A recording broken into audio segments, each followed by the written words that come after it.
اعوذ باللہ من الشیطان الرجیم بسم اللہ الرحمن الرحیم رب اشرح لی صدری یسر لی امری واحلل عقدۃ من لسانی یفقہوا قولی رب زدنی علما وعملا صالحا آمین۔ اللہم صلی علی محمد وعلی آل محمد کما صلیت علی ابراہیم وعلی آل ابراہیم انک حمید مجید۔ اللہم بارک علی محمد وعلی آل محمد کما بارکت علی ابراہیم وعلی آل ابراہیم انک حمید مجید۔ اس سلسلے میں امہات المومنین کورس میں آج ہم آغاز کرتے ہیں ام المومنین سیدہ حفصہ بنت عمر بن خطاب رضی اللہ تعالیٰ عنہ۔ آپ ان کا لقب اوپر حدیث مبارکہ آپ کے سامنے آ رہی ہوگی، سوامتن قوامتن، ان کا جو ہے وہ لقب تھا کہ بہت زیادہ روزے رکھنے والی اور بہت زیادہ قیام کرنے والی۔ اور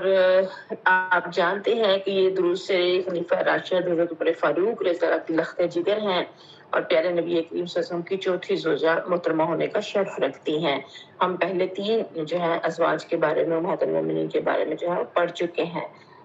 اور ان کا جو ہے وہ ہمارے سامنے تعارف آ رہا ہے۔ نام آپ کو پتہ چل گیا، والد بھی آپ کو پتہ چل گیا، اور والدہ جو ہے وہ خنیسہ بنت حذافہ ہیں اور قریش کے خاندان بنو عدی سے تعلق ہے، اور ابتدائی زندگی میں علم و ادب کی بہت زیادہ جو ہے وہ شوقین تھی۔ ہم جانتے ہیں کہ جو ہے وہ ہونہار براؤں کے چکنے چکنے بات کے آغاز ہی سے جو ہے وہ پتہ چل جاتا ہے، اور ان کے القابات جو ہیں وہ بہت زیادہ ہیں۔ المرات القرآنیہ بھی کہا گیا، قرآن کی جو ہے خاتون، جو ان کا ذکر قرآن پاک میں آیا، اور پھر اس کے علاوہ ان کو جو ہے وہ وارثۃ الصحیفۃ الجامعہ، جامعہ شدہ قرآن کریم کی وارث ان کے پاس وہ جو ہے رکھوایا گیا تھا۔ ہم آگے ابتدا میں جو ہے اس کو ذکر کو بھی پڑھتے ہیں۔ اور حافظات القرآن، قرآن مجید کی حافظائیں، ان کے اندر بھی یہ بھی ان کا لقب ہے۔ پھر متصافتین، 2 گہری سہیلیاں، یعنی کہ حضرت حفصہ کا حضرت عائشہ صدیقہ کے ساتھ بہت زیادہ بہلاپا تھا، ان کی بہت زیادہ جو ہے وہ آپس میں دوستی تھی، محبت تھی، اور ظاہر ہے دونوں کے والد پیارے وسلم کے دوست تھے اور ان کے قریبی ساتھی تھے، حضرت بکر صدیق اور حضرت عمر فاروق، اور ان کی بیٹیوں کی ظاہر آپس میں بہت زیادہ دوستی اور اکٹھے ہر وقت آنا جانا۔ اور پھر ان کا ایک لقب ہے الطبیبۃ الکاتبۃ العالمۃ، یعنی کہ معالجہ اور کاتبہ لکھنے والی، اور معلمہ العالمۃ علم والی، یہ ان کے جو ہے وہ القابات ہیں۔ صحابیات، آپ نے پڑھا نا کہ صحابیات کو، صحابہ کرام کو عرب کا جو ہے وہ رواج تھا کہ القاب جو ہے وہ دیے جاتے تھے، تو جو جس فیلڈ کا ماہر ہوتا تھا وہ ان کو اس سے جو ہے وہ پکارا گیا ہے۔ تو یہ کچھ القابات جو ہے وہ قرآنی ہے، اور کچھ جو ہے وہ احادیث میں جو ان کو پکارا گیا وہ ہے۔ اور ہم یہ جانتے ہیں کہ ان کی پہلی شادی جو ہے وہ حضرت خنیس بن حذافہ سے ہوئی، اور وہ جو ہے وہ اس میں غزوہ بدر اور احد میں جو ہے وہ شریک ہوئے، اور احد میں جو ہے وہ بہت شدید زخمی ہوئے، اور پھر وہ اس میں انہوں نے جو ہے وہ شہادت ان کے حصے میں جو ہے وہ آئی۔ اور حضرت حفصہ رضی اللہ جو ہے کہ اس وقت ینگ ہی تھیں، جوان ہی تھیں، تو ان کو جو ہے وہ بیوہ ہو گئی۔ اور پھر حضرت عمر فاروق رضی اللہ نے حضرت بکر صدیق سے کہا کہ وہ حضرت حفصہ رضی اللہ عنہا سے نکاح کر لیں، تو حضرت بکر صدیق خاموش رہے، کیونکہ انہیں علم تھا کہ پیارے وسلم نے اس بات کا اظہار ان سے کیا تھا کہ وہ حضرت حفصہ سے شادی کا۔ تو انہوں نے پھر حضرت عمر فاروق ظاہر ہے اس بات سے ناواقف تھے، لیکن حضرت بکر صدیق اس بات کے رازداں تھے، انہیں معلوم تھا، اس لیے وہ خاموش رہے۔ اور پھر وہ حضرت عثمان غنی کے پاس گئے، اور حضرت رقیہ بنت رسول صلی اللہ علیہ وسلم سے جدائی کا صدمہ تازہ وہ سہ رہے تھے عثمان غنی، تو انہوں نے بھی نکاح سے معذرت کر لی، اور حضرت عمر فاروق رضی اللہ اپنا دکھی دل لیے پیارے وسلم کی خدمت اقدس میں پہنچے اور بتایا کہ کس طرح سے انہوں نے بات کی ہے، اور حضرت بکر صدیق اور حضرت عثمان نے جو ہے وہ انکار کر دیا ہے۔ اور پھر آپ صلی اللہ علیہ وسلم نے یہ سن کر فرمایا کہ حفصہ رضی اللہ کی شادی اس شخص سے ہوگی جو عثمان سے بہتر ہے اور عثمان کا نکاح اس سے ہوگا جو حفصہ رضی اللہ تعالیٰ عنہ سے بہتر ہے. تو اس کے بعد حضرت حفصہ جو ہے وہ ام المومنین ہونے کا شرف بخشا گیا ان کو، اور دوسری جو ان کی لخت جگر تھی حضرت ام کلثوم جو کہ حضرت عثمان کے نکاح میں دے دی گئی. اور سیدہ حفصہ کی شادی جو ہے وہ 3 ہجری ماہ شعبان میں ہوئی اور اس وقت ان کی عمر 21 یا 22 سال تھی. اور حضرت عمر نے حضرت حفصہ کے لیے جو ہے وہ رشتہ خود ڈھونڈا، خود انہوں نے بات کی حضرت ابوبکر سے بھی اور حضرت جو ہے وہ عثمان رضی اللہ تعالیٰ سے بھی. اور یہاں پہ یہ بھی ہمیں پتہ چلتا ہے کہ ہمارے لیے یہ نمونہ ہے آج کے دور میں ہمارا جو رسم و رواجن ارد گرد ہے طریقہ کار، وہ یہ ہے کہ اس بات کو بہت زیادہ برا سمجھا جاتا ہے کہ لڑکی والے خود بات کریں، لڑکے کی والدہ یا لڑکے کے والد خود رشتہ پیش کریں. ہمارے یہاں یہ بہت برا سمجھا جاتا ہے کہ جبکہ اسلام میں یہ چیز نہیں ہے. اور یہاں یہ بھی چیز اسلام کے اندر ہمیں ملتی ہے کہ یہاں بیٹی اگر بیوہ ہوئی ہے اور ینگ ہے تو باپ فوری طور پہ نکاح ثانی کے لیے فکر مند ہو گئے ہیں. اور اگر یہاں پہ ہمارے معاشرے میں ایسی بات ہو جائے تو ہم لوگ باتیں بنانا شروع ہو جاتے ہیں. ہم کہتے ہیں لو بیٹی کی 2 وقت کی روٹی ان کے اوپر بھاری پڑ گئی تھی اور انہوں نے شوہر کا کفن بھی میلا نہیں ہونے دیا اور انہوں نے اس کا نیا رشتہ جو ہے وہ ڈھونڈ لیا اور شادی کر لی. تو ہم تو اس طرح کی بہت زیادہ باتیں جو ہے وہ بنانا شروع ہو جاتے ہیں، جبکہ ہمیں اسلام کے طریقے کا یہ پتہ چلتا ہے کہ وہاں پہ جب اللہ اور اللہ کے رسول نے احکامات دے دیے تو پھر اس کے اوپر عمل درآمد ہو رہا ہے کہ اللہ کا حکم ہے کہ بیوہ اور مطلقہ کی جلد جو ہے وہ شادی کر دی جائے. اگر ہم اس کو لٹکا دیتے ہیں تو معاشرے کے اندر بہت زیادہ خرابیاں جو ہے وہ پیدا ہو جاتی ہیں. اور ہم نے یہ بھی دیکھا کہ حضرت حفصہ کی عمر جو ہے وہ 22 سال اور آپ صلی اللہ علیہ وسلم کی عمر مبارک اس وقت 55 برس تھی. جب حضرت خدیجہ الکبریٰ سے شادی کی تو تب پیارے صلی اللہ علیہ وسلم کی عمر چھوٹی تھی اور حضرت خدیجہ جو ہے وہ بڑی عمر کی تھی. لیکن اب پیارے صلی اللہ علیہ وسلم کی عمر جو ہے وہ زیادہ ہو گئی تھی اور حضرت حفصہ جو ہے وہ ابھی چھوٹی عمر کی تھی. لیکن یہ سب کچھ کیا حضرت عمر فاروق کو نہیں پتا تھا، باقی صحابہ کرام کو نہیں پتا تھا. لیکن عرب میں اس چیز کا جو ہے وہ اس وقت بھی اسلام کے طریقے کے مطابق جو ہے وہ انہوں نے اس چیز کو کوئی برائی نہیں سمجھی، جبکہ ہمارے یہاں اس کو جو ہے وہ برائی سمجھی جاتی ہے کہ عمر زیادہ بڑی ہو اگر لڑکے کی تو لڑکی کم عمر ہو تو بھی جو ہے وہ باتیں بنائی جاتی ہیں کہ کیا لڑکی جو ہے وہ بوجھ تھی جو ایسے پھینک دی اور ایسے دے دی اور ایسے. لیکن یہاں ہمیں پتہ چلتا ہے کہ صحابہ کرام اور صحابیات کے لیے اصل چیز جو تھی وہ تقویٰ تھا، انسانی وقار، شرافت، تقویٰ، یہ ساری چیزیں. اور کفو کی شرائط، کفو میں سب سے پہلے جو ہے وہ دین دیکھا جاتا ہے نا، اس کے بعد جو ہے وہ باقی ساری چیزیں جو ہے وہ دیکھی جاتی ہیں. تو یہاں پہ دیکھا گیا کہ جو ہے وہ پیارے نبی کریم صلی اللہ علیہ وسلم سے بڑھ کے اور کون جو ہے وہ متقی شخصیت ہوگی اور ان سے بڑھ کے کون اور اعلیٰ درجے میں ہوگا. تو پیارے نبی کریم صلی اللہ علیہ وسلم کے اس رشتے کو انہوں نے جو ہے وہ قبول کیا. اور یہ اس میں سے ہمیں یہ پتہ چلتا ہے، یہ ساری باتیں ہمیں بھی آج کے دور میں ان چیزوں کا جو ہے وہ دھیان رکھنا چاہیے کہ وہ اتنا پاکیزہ سماج تھا اور حضرت عمر فاروق، حضرت بکر صدیق جو ہے وہ ان کی پیارے وسلم کے ساتھ اتنا زیادہ ان کی اٹیچمنٹ تھی اور فوراً جو پیارے وسلم نے فرمانا فوراً جو ہے وہ اس کے اوپر عمل درآمد ہونا. اور آج کے دور میں ہمیں لگتا ہے کہ اگر لڑکی اللہ معاف فرمائے، اللہ برے وقت سے بچائے، لیکن کوئی طلاق یافتہ ہو جاتی ہے یا کوئی بیوہ ہو جاتی ہے تو بڑا برا سمجھا جاتا ہے کہ اس کے لیے نکاح ثانی کی فوری کوشش کرنا. لیکن یہاں پہ ہمیں یہ پتہ چلتا ہے. اور ہمارے ہاں کیا باتیں بنتی ہیں، والدین سے پوچھے کہ آپ نے اس کی شادی نہیں کی یا نہیں دیکھی تو وہ کہتے ہیں لوگ ہمارے اوپر بوجھ تھوڑی ہے، خود کماتی ہے، خود کھاتی ہے، بھائی خیال رکھتے ہیں، ہم لوگ خود خیال رکھتے ہیں تو اس کی کیا ضرورت ہے. جبکہ یہ ایسا نہیں ہے، ماں باپ بھی جو ہے وہ بہت خیال رکھتے ہیں لیکن ایک وقت تک ان کا بھی ساتھ رہتا ہے. پھر لڑکی اکیلی کیا کرے، عورت اکیلی کیا کرے، ظاہر ہے پھر وہ اس نے تو منہ سے یہی کہنا ہے کہ میں نے نہیں کرنا، مجھے اچھا نہیں لگتا، مجھے نہیں پسند، کیونکہ معاشرتی دباؤ بہت زیادہ ہے ہمارے اوپر. لیکن والدین کو بھی اس چیز کا جو ہے وہ خود جو ہے وہ خیال کرنا چاہیے. آپ دیکھیں کہ قرون اولیٰ کے لوگ جو ہیں ان کا معاشرہ ہمارے معاشرے سے 1000 گنا زیادہ پاکیزہ تھا اور بہت زیادہ متقی تھے.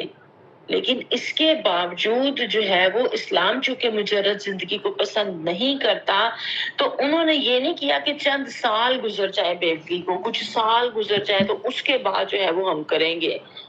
نہیں، بلکہ فوری طور پہ، کیونکہ اللہ تعالیٰ کا جو ہے حکم ہے۔ تو ہمارا معاشرہ آج دیکھیں، ہم نے نکاح کو جو ہے وہ پیچھے کر دیا ہے، اور اللہ تعالیٰ معاف فرمائے، زنا جو ہے ہمارے معاشرے میں بہت زیادہ پھیلتا چلا جا رہا ہے۔ بہت سارے واقعات اس طرح کے ہمارے سامنے جو ہے وہ آ رہے ہیں، اس طرح کی چیزیں آ رہی ہیں۔ تو آپ یہ دیکھیں کہ وہ اتنا پاکیزہ معاشرہ تھا، تو پھر بھی اصحاب رسول اتنے بے چین تھے کہ فوری فوری اپنے بچوں کی جو ہے وہ شادیاں آگے کرنے کو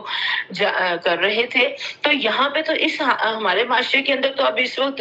دین کا علم جو ہے وہ بہت کم ہے، بہت کم لوگوں کو ہے، اور پھر اگر ہے بھی علم تو اس کے اوپر عمل اس سے بھی زیادہ جو ہے وہ کم ہے۔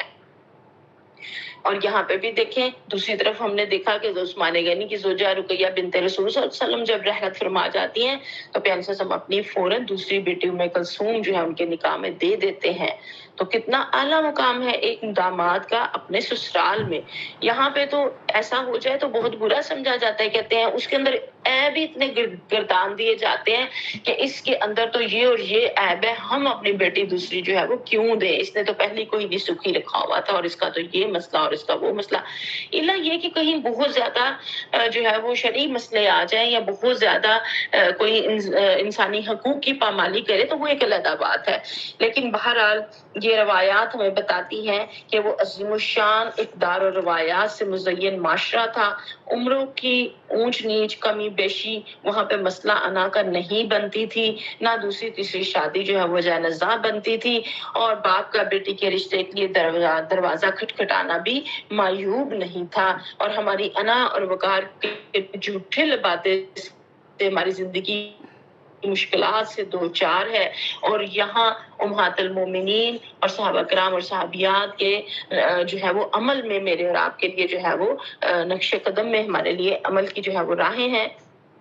اور پھر یہاں پہ حضرت سیدہ حفصہ رضی اللہ عنہا جو ہے وہ ان کے مزاج میں قدرے تیزی تھی۔ کچھ چیزیں آپ کو پتا ہے کہ وہ اس سے بھی آتی ہیں، انسان کے جو ہے وہ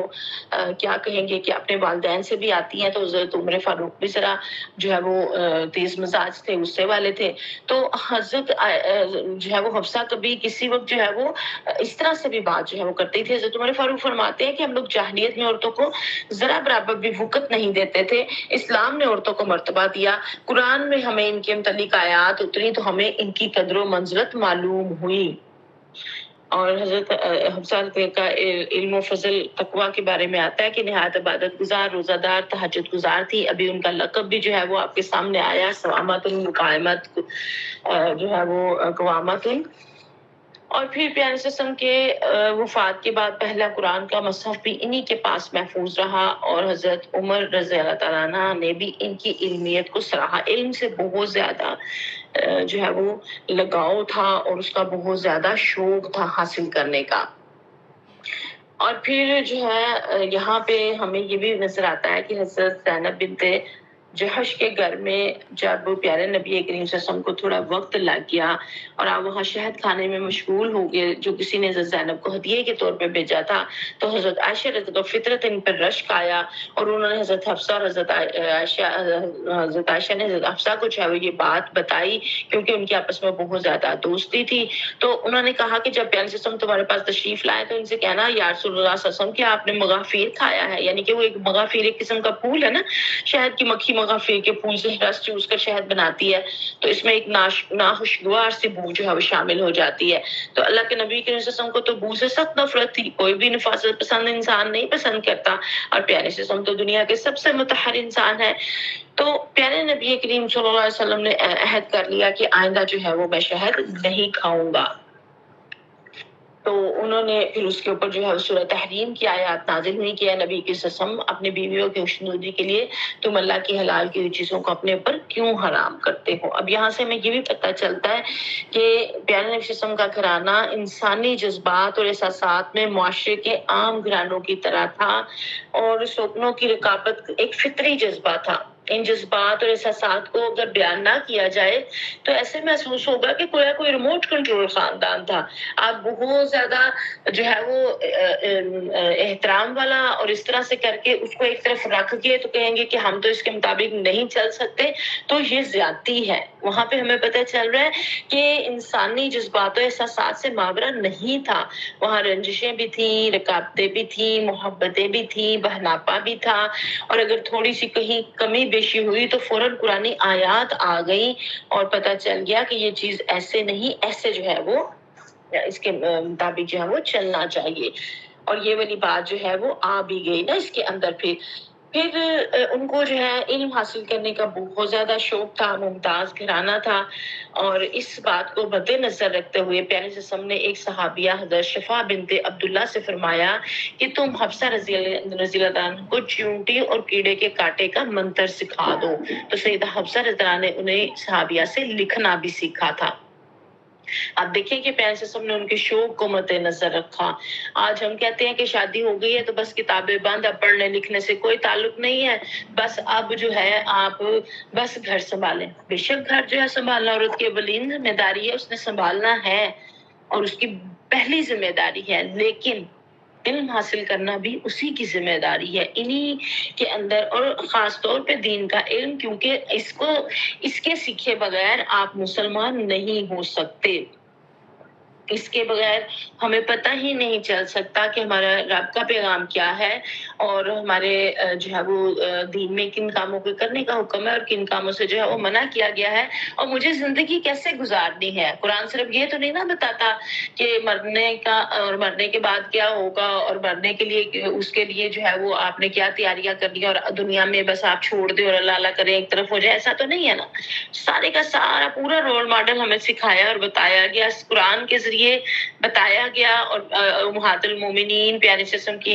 جو ہے وہ اسوہ حسنہ اور صحابیات اور صحابہ کرام کی زندگیاں, اس کے ذریعے سے ہمیں بتایا گیا, ہمیں پتہ چلا کہ کیسے زندگی کو احسن طریقے سے جو ہے وہ گزارنا ہے, اور زندگی میں ترجیحات کیا ہوں گی انسان کی,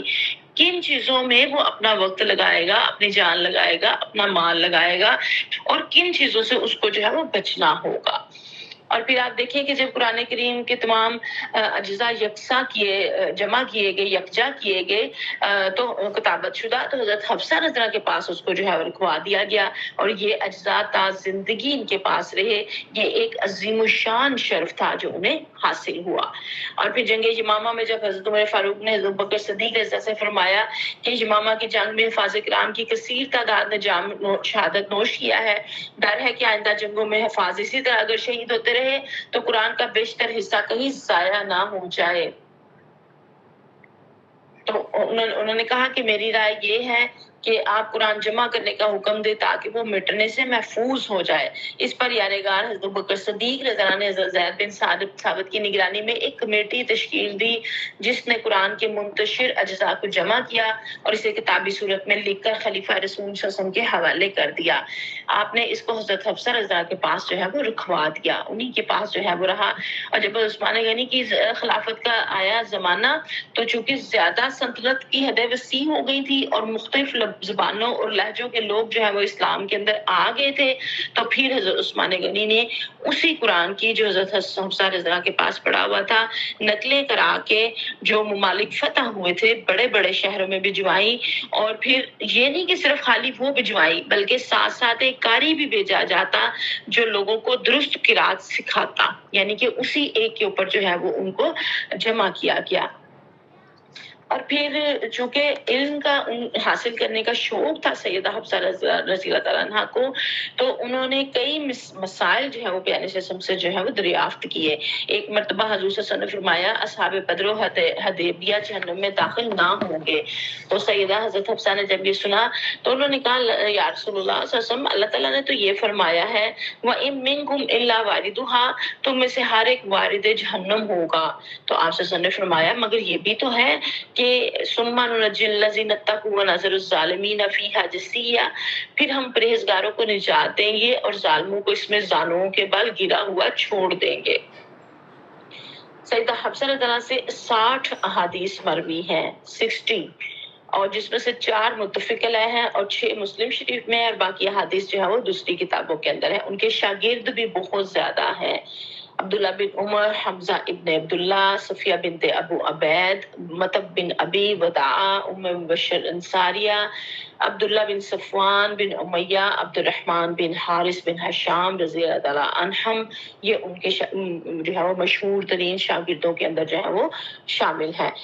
پھر ان کے علمی ماحول کا اندازہ یہاں سے بھی کیا جا سکتا ہے کہ باقاعدہ نشستیں جو ہے وہ ہوتی ہوں گی اور متعلقہ مسائل میں فقہی رہنمائی لی جاتی ہوگی، جیسا کہ ہم نے حضرت عائشہ صدیقہ رضی اللہ عنہا کے بارے میں پڑھا کہ پھر وہ پیارے سسم کے بعد انہوں نے کس قدر جو ہے وہ علم کو آگے پہنچایا۔ اب ہمارے رول ماڈلز تو یہ ہیں امہات المومنین، جن کے ناموں کے اوپر ہم نام رکھتے ہیں، حفصہ نام رکھتے ہیں، خدیجہ نام رکھتے ہیں، فاطمہ نام رکھتے ہیں، زینب نام رکھتے ہیں۔ تو ان ناموں کی پھر ہمیں یہ بھی دیکھنا ہے کہ یہ ان کے سیرت و کردار کیا تھے اور یہ کیسے تھے اور انہوں نے کس طرح سے زندگی گزارنے کا جو ہے وہ ہمیں بتایا کہ بہتر اچھی زندگی جو ہے وہ کیا ہے۔ تو ہمیں یہاں یہ بھی پتہ چلتا ہے کہ خواتین کے اندر علم کے حصول میں وہاں پہ کوئی نہیں تھی کہ مرد حاصل کرے اور عورتیں نہ حاصل کریں، لڑکوں کو پڑھا دیا جائے اور لڑکیوں کو نہ پڑھایا جائے، ایسا بھی کچھ اس اسلامی معاشرے میں ہمیں جو ہے وہ نظر نہیں آتا۔ اور پھر خوف خدا بہت زیادہ تھا ان کے اندر۔ مدینہ میں ایک شخص ابن سیاد تھا، اس کے بارے میں مشہور تھا کہ اس کے اندر دجال کی بعض علامتیں پائی جاتی ہیں۔ تو وہ ایک بار آپ کے بھائی عبداللہ بن عمر رضی اللہ عنہ کو راستے میں مل گیا تو انہوں نے اس کی خبر لی اور بعض حرکات پر نفرت کا اظہار کیا۔ وہ راستہ جو ہے وہ رو کے کھڑا ہو گیا تو انہوں نے اس کو پیٹنا شروع کر دیا، اور جب حضرت حفصہ کو خبر ہوئی تو اپنے بھائی کو کہا تم اس سے کیوں الجھتے ہو؟ تمہیں معلوم نہیں کہ حضور صلی اللہ علیہ وسلم نے فرمایا ہے کہ دجال کا خروج کا مخرج جو ہے وہ محرک جو ہے اس کا غصہ ہوگا۔ آپ نے ان کو جو ہے وہ روکا، اور پھر پیارے نبی کریم صلی اللہ علیہ وسلم نے فرمایا ان کے بارے میں حدیث مبارکہ آتی ہے کہ وہ بہت عبادت کرنے والی، بہت روزے رکھنے والی ہے، اور وہ جنت میں بھی آپ صلی اللہ علیہ وسلم کی زوجہ ہے۔ حضرت جبرائیل علیہ السلام نے جو ہے وہ فرمایا پیارے نبی کریم صلی اللہ علیہ وسلم کو۔ اور پھر طبقات ابن سعد میں بھی ان کے بارے میں ہے وہ صائم النہار اور قائم اللیل تھی۔ اللہ تعالیٰ مجھے اور آپ کو بھی جو ہے وہ ان کے نقش قدم پہ چلنے کی توفیق عطا فرمائے۔ ہم تو جو ہے وہ رمضان میں روزے رکھ کے اس کے بعد سارا سال جو ہے وہ بھول ہی جاتے ہیں کہ اب روزہ جو ہے وہ رکھنا ہے یا نہیں رکھنا۔ اور پھر یہاں پہ جبرائیل امین نے سیدہ حفصہ رضی اللہ کے بارے میں جو گواہی دی وہ جنتی عورتوں کی نشانی ہے، اس میں قیامت تک امت محمدیہ کی خواتین کے لیے رہنمائی ہے کہ رول ماڈل کون ہوگا۔ ایک مسلمان عورت جو شوہر کی وفادار، اللہ کی عبدیت کے تقاضے پورے کرتی ہو، اپنے نفس کی خواہشوں کو کنٹرول کرنا جانتی ہو، یعنی کہ صائم النہار کی صفت جو ہے وہ بیان کی گئی، اور ایسا خوف خدا کہ جنت الفردوس میں جو ہے وہ پہنچانے والا۔ اور پھر جنگ صفین میں جب تحکیم کا واقعہ پیش آیا تو ان کے بھائی عبداللہ بن عمر نے اس کو فتنہ جانا اور گوشہ نشین ہو کے رہنا چاہا، لیکن سیدہ حفصہ رضی اللہ عنہا نے ایک بصیرت افروز خاتون کی طرح اپنے بھائی سے کہا کہ اگرچہ اس میں تمہاری شرکت کا کوئی فائدہ نہیں، لیکن پھر بھی تمہیں شریک رہنا چاہیے، کیونکہ لوگوں کو تمہاری رائے کا جو ہے وہ انتظار رہے گا، ممکن ہے تمہاری گوشہ نشینی ان میں اختلاف پیدا کر دے۔ اب یہ دیکھیں کہ ان کو کس قدر زیادہ فکر تھی کہ دین جو ہے وہ اس میں خرابی نہ کوئی پیدا ہو جائے، اور لوگوں کو رہنمائی کی ضرورت ہو تو تم خلق خدا کے درمیان رہو اور اپنا اجتماعی کردار ادا کرو۔ یہ نہیں ہے کہ اپنا انفرادی، ہم لوگوں نے صرف انفرادی کردار کے اوپر جو ہے وہ زور، ہماری بہت ساری تنظیمیں جماعتیں ایسی ہیں جو کہتی ہیں کہ بس جو ہے وہ آپ اس میں جو ہے وہ بس انفرادی تقوی، اپنی عبادات، اپنا ذکر، اور بس اپنے آپ کو محفوظ رکھیں، اپنی زبان کو بچا کے رکھیں، اور یہ سارا، اور دوسرے جو کرتے ہیں کرنے دیں۔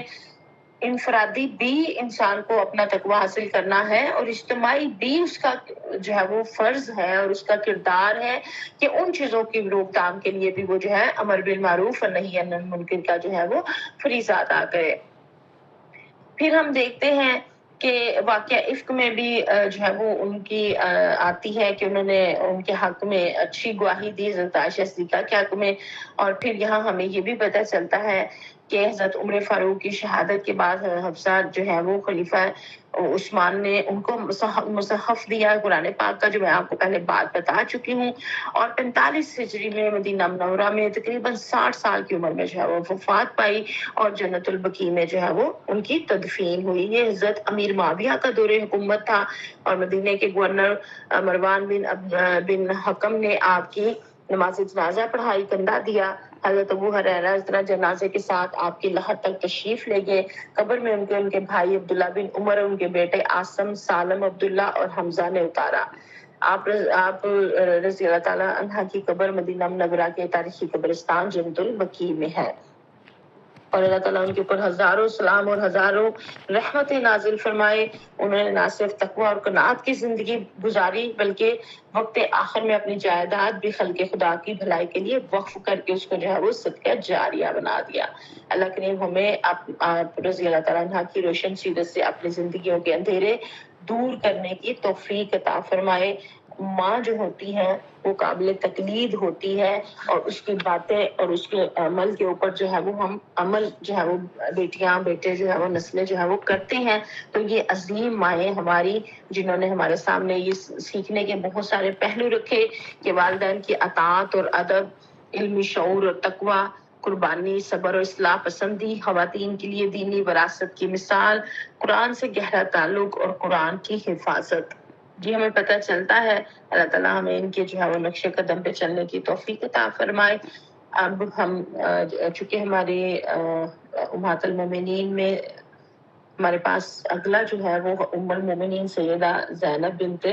خزیمہ رضی اللہ عنہا ہے، تو ہم ان کے بارے میں بھی جو ہے وہ جان لیتے ہیں کہ وہ سادگی، سخاوت اور محبت کی ایک روشن مثال، اور ام المساکین ان کا جو ہے وہ لقب تھا، کیونکہ وہ بہت زیادہ جو ہے وہ رحم دل، فیاض اور سخی تھی، اور ان کے دروازے سے کبھی کوئی سائل جو ہے وہ خالی ہاتھ نہیں گیا، اور نہ کوئی بھوکا محروم ان کے در سے لوٹا۔ تو اس لیے ان کا لقب پہلے سے ہی جو ہے وہ ام المساکین یعنی کہ مسکینوں کی مائیں تھا۔ اور آج کل کے دور میں ہم جو ہے وہ تھوڑی سی بھی کسی کی مدد کر دیں تو ہمیں لگتا ہے دوبارہ وہ آ جائے تو ہمیں اچھا نہیں لگتا کہ فلاں وقت میں تو اس کو دیا تھا، تو اس کی تو عادت ہی بن گئی ہے۔ تو ان کو خودداری کا راستہ جو ہے وہ سیکھنا چاہیے، اور ان کو کام کرنا چاہیے، اور ان کو یہ کرنا چاہیے اور وہ کرنا چاہیے، اور لوگوں کو ہاتھ پھیلاتے شرم نہیں آتے، وہ اس طرح کی باتیں کرتے ہیں۔ لیکن وہاں دیکھیں کہ وہ ام المساکین ہے، تو ان کے در پہ بار بار لوگ آتے ہیں، اور وہی لوگ جو ہے دوبارہ ضروریات بھی لے کر آتے ہیں، تو وہ ان ساروں کی ضروریات کا جو ہے وہ خیال کرتی ہیں، اور ان کا سماج کے اندر جو ہے وہ ایک اعلیٰ مقام تھا اس وقت، کیونکہ وہ ان سے جو ہے وہ بہت زیادہ محبت رکھتی تھی، اور ان کا جو ہے وہ خیال رکھتی تھی۔ اور ظاہر پیارے سسم نے بھی تو فرمایا نا حدیث مبارکہ میں کہ جنت میں جو ہے وہ سب سے پہلے امت کے مساکین جو ہے وہ داخل ہوں گے، غریب لوگ جو ہے وہ پیارے سسم فرمایا کرتے تھے کہ یا اللہ میرا حساب مسکینوں کے ساتھ کرنا۔ اور زینب بنت خزیمہ بن حارث کا تعلق قبیلہ عمر بن سعصع سے تھا، اور والدہ کا نام ہند بنت عوف تھا، جنہیں اکرم النساء اماں کہا جاتا تھا، سب سے زیادہ معزز مائیں ان کا لقب تھا۔ اور حضرت سیدہ زینب رضی اللہ کا پہلا نکاح عبداللہ بن جحش سے ہوا، جو غزوہ احد میں شہید ہو گئے تھے،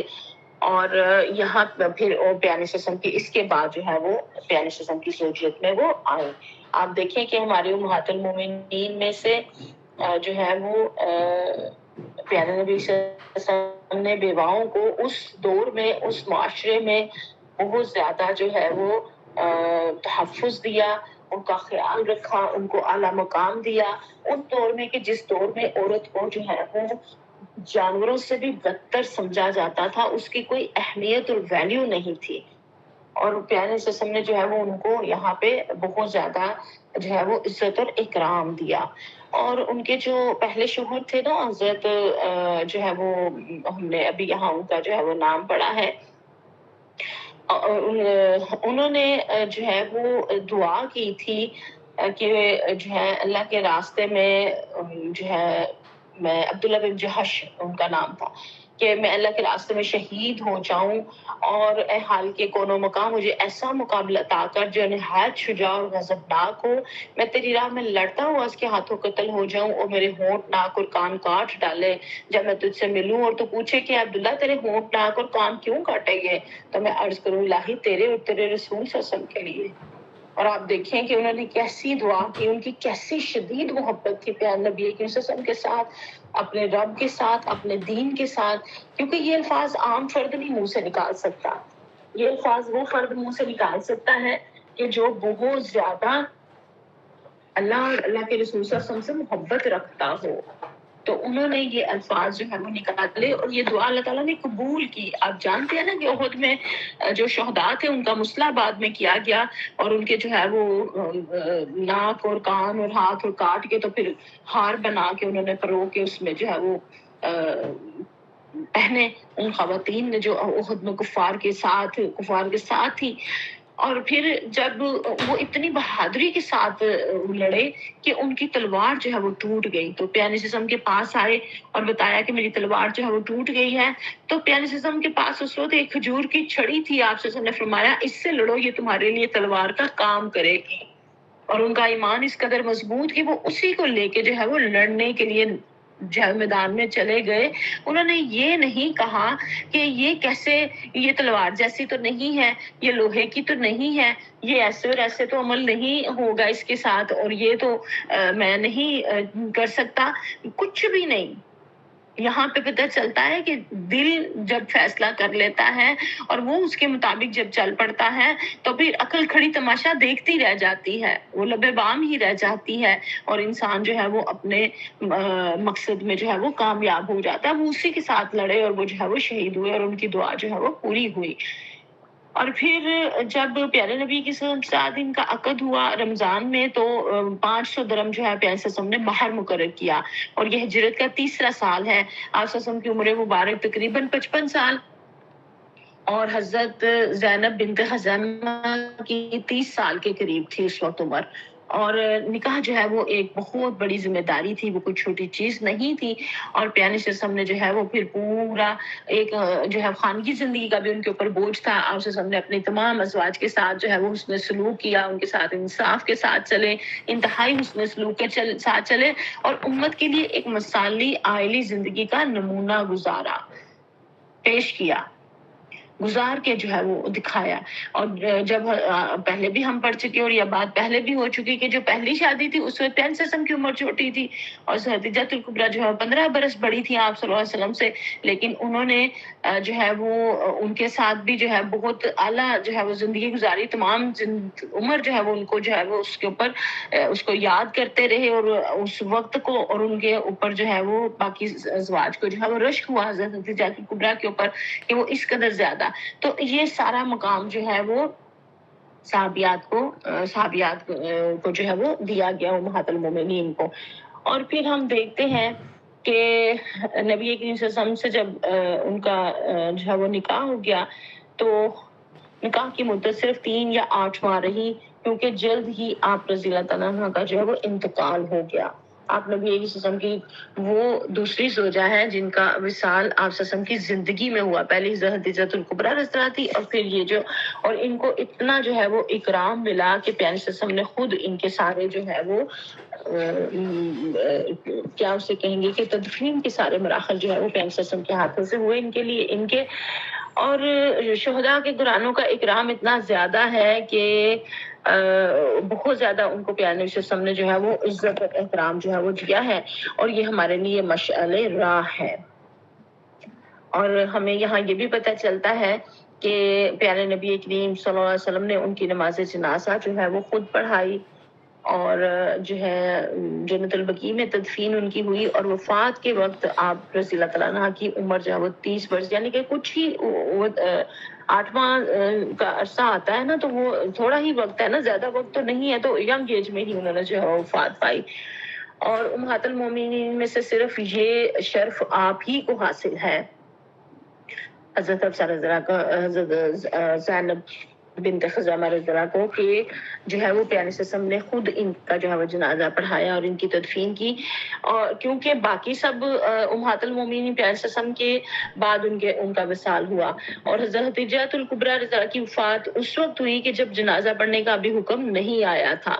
تو پھر اس لیے یہاں پہ ان کی سب سے پہلے جو ہے وہ پیارے وسلم نے نماز جنازہ جو ہے ان کی پڑھائی، اور اطول الجدین یعنی لمبے ہاتھوں والی، صدقہ خیرات، غربا یتیم اور مساکین کی خبر گیری آپ کا خاص وصف تھا، اور ام المساکین کا لقب پیارے وسلم کے زمانے ہی میں ان کو مل چکا تھا،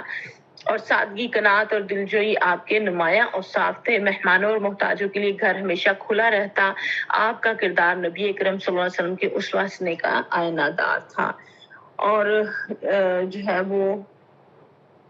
صحابہ کرام نے ہمیشہ ان کے اثار کو جو ہے وہ یاد رکھا، اور میرے رات کے لیے عمل کے جو نکات نکلتے ہیں وہ انشاءاللہ تعالیٰ آپ سب خود بھی نوٹ کر رہی ہوں گی، اور آپ گروپ میں بھی انشاءاللہ تعالیٰ جو ہے وہ ڈالیں گی، اور یہاں پہ جو ہمیں پتہ چل رہا ہے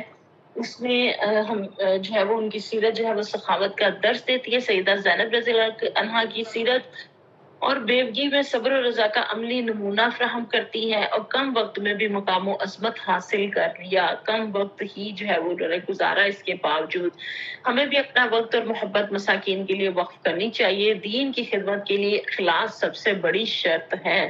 اخلاص ہوتا ہے تو تھوڑا عمل بھی زیادہ ہو جاتا ہے، اور بہت زیادہ اس کا جو ہے وہ اجر ہے ہمارے لیے۔